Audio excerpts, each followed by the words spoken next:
Local 44 News starts now with your forecast first.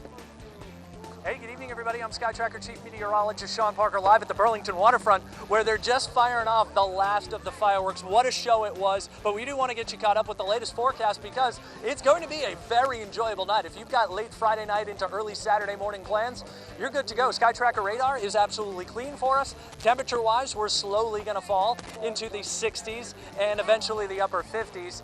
Forecast first is a quiet one. We'll get you ready for the rest of your holiday weekend as we get going right now on Local 44 News at 10. From WFFF, this is Local 44 News at 10 in high definition. Well, everyone, welcome to Local 44. It has been an incredible July 3rd, and just as we were coming up to the 10 o'clock newscast, there were still a few lingering fireworks going into the sky, so there's still a lot of people at the waterfront now with their eyes to the sky. You can hear it. Well, I kind of liken it to the DVD extras, you know. I think that these were probably some that maybe didn't go off earlier, and it's just a bonus. Yeah. And I tell you, if you weren't down here or you weren't with us on Local 22, you missed a fantastic show because they just gave it their all this year. It was incredible. It was 22 minutes of really spectacular fireworks from start to finish, and the grand finale was terrific this year. We can say that. All right, let's get you right over to Local 44 Chief Meteorologist Sean Parker, who's got a recap of the big events. Hi, Sean. Hey, Lauren. Hey, guys. Yeah, it's a big event that's still sporadically going on. I'm joined now by Rob. He was out here from the very beginning. Hey, Rob, how you doing? Thanks for joining us. What time were you out here? About 5:30. Oh, so you've been out here for a long while now, almost 4.5 hours. What'd you think of the show? Fabulous. There's no place you can see a show like this. As we just take in, as Joe said, the DVD extras. Now, when you see all of the extra fireworks going off, what was your favorite part of the fireworks? Which were your favorite displays? The happy faces. So that happy face brought a happy face to you? Yeah. Oh yeah, definitely. Any weather complaints? Nope, you got it perfect tonight. Excellent. A little buggy right now, but at least at this point, am I splitting hairs? This is as good as it gets. How many years have you been coming down here? 17. Rank this one right up there with them. Oh, this is the best one. The best one, 2015. Thanks, Rob, very much for sharing your thoughts and admirations on this year's fireworks display. So we had the weather, we had the fireworks displays, and we had everything that really helped put a smile on Rob's face and my face, too. I do hope you did enjoy it because it was one of those events that you're going to remember where you were during the 2015 fireworks, as even well after 10 o'clock, the reaction was there, and really the display was still ongoing. So what I'm going to do now is send it back to Lauren and Joe, and we'll continue our coverage here on Local 44 News. Well, you know, Lauren, when you look around here, people are starting to filter out, and they're taking their time because they know it's going to take a while before they can leave the park. Yes. But what's really interesting, I think, is that a lot of people who are here are here for the very first time. They're here in Burlington for the very first time. And, of course, once they get here, they're going to go to the restaurants. They're going to stay at the hotels. It's an economic boom for the city. No complaints around downtown Burlington this weekend. Go out and enjoy yourself. The restaurants and hotels, as we know, will be packed. Here is Local 44's Megan Carpenter.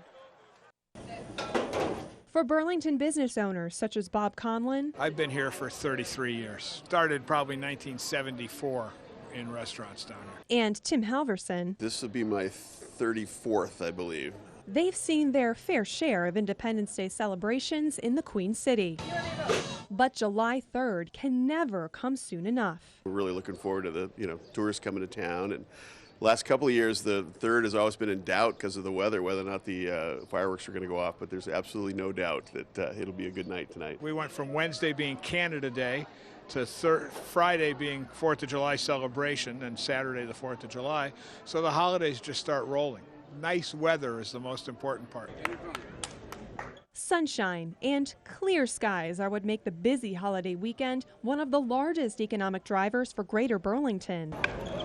Parks and Rec says it garners 30,000 to 40,000 people each year, which brings in about $4 million to the area, according to Lake Champlain's Regional Chamber of Commerce. Regionally, I think having the fireworks on the 3rd as opposed to the 4th, even people who celebrate it with fireworks and stuff on the 4th come into town. So we had a lot of people from the area too that are downtown. Conlon says on July 3rd and all through the summer, half of his business comes from tourists. 25% from Canada. Despite the excitement those in the service industry feel when our country's birthday arrives, they say it's important to remember what we're celebrating. The birth of America, which is a great thing. That's what allows me to own a business. It's just sort of an enchanting day to be in Burlington, Vermont.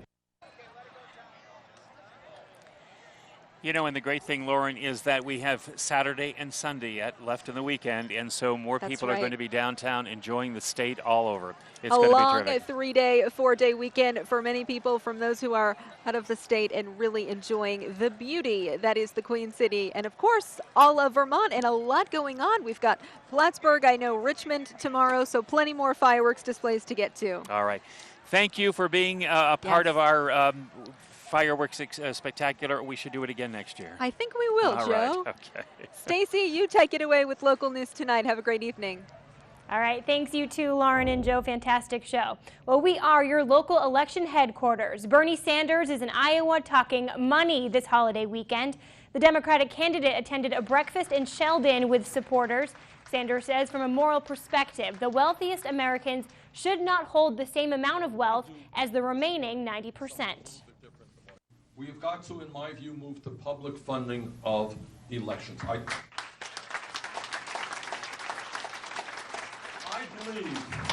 believe, in my heart of hearts, I believe strongly in democracy. I've been in elections where I've lost. I've been in elections which I've won. But I want to see an America where we have the highest voter turnout in the world, not one of the lowest voter turnouts. Now, arguably his biggest competitor is Hillary Clinton. She's also on the campaign trail this holiday weekend. The Democratic presidential candidate was in Hanover, New Hampshire today to kick off a series of grassroots campaign events in the Granite State. Local 44's Rachel Aragon brings us the details. The former Secretary of State made her priority clear: move the economy forward. Hey, I want to be the small business president. I want us to start creating more opportunities for people to start their businesses and grow their businesses, because that's where most of the jobs will come from. But Hillary Clinton stayed clear of critiquing the current administration. In fact, she applauded the president's success on numerous fronts, including President Obama's universal health care law. I will defend it, and I will do everything I can to improve it. Where there are glitches, we need to address those. But this is a fundamental issue of fairness and humanity. In 2008, Clinton narrowly beat out Obama in the New Hampshire primary. But so far, Clinton's biggest challenger this primary season might just be across the New Hampshire state line. But because I'm so flawed, I really love Bernie Sanders, and I think he's got some real issues that need to be spoken about. According to a recent poll conducted by the University of New Hampshire Survey Center, Vermont U.S. Senator Bernie Sanders is gaining ground on Clinton. The Democratic primary poll leaves Sanders just 8 percentage points behind the former Secretary of State. And while Hillary gave an impassioned speech, it's Vermont residents like Megan Culp that are still undecided. So I wish them both good luck, and I hope Bernie will bring up some issues that maybe won't get talked about otherwise. Reporting in Hanover, Rachel Aragon, Local 44 News. Hillary Clinton will campaign throughout western New Hampshire tomorrow, first in Glen and later in Gorham, New Hampshire. New Jersey Governor and Republican presidential candidate Chris Christie nears the end of his 5-day trip in the Granite State. Christie spent part of his day speaking with voters at a diner in Derry, New Hampshire. Christie, his wife, and 2 of their children will be sleeping in style tonight. The candidate told reporters they'll be bunking with Mitt and Ann Romney. A letter sent before the escape. Coming up, what Richard Matt wrote to his daughter. And the first death in more than a decade. Measles strikes in Washington. You're watching Local News That Matters with Lauren Maloney, Joe Smith, Sky Tracker Chief Meteorologist Sean Parker, and Sports with Ross Lipman. This is Local 44 News at 10 in high definition.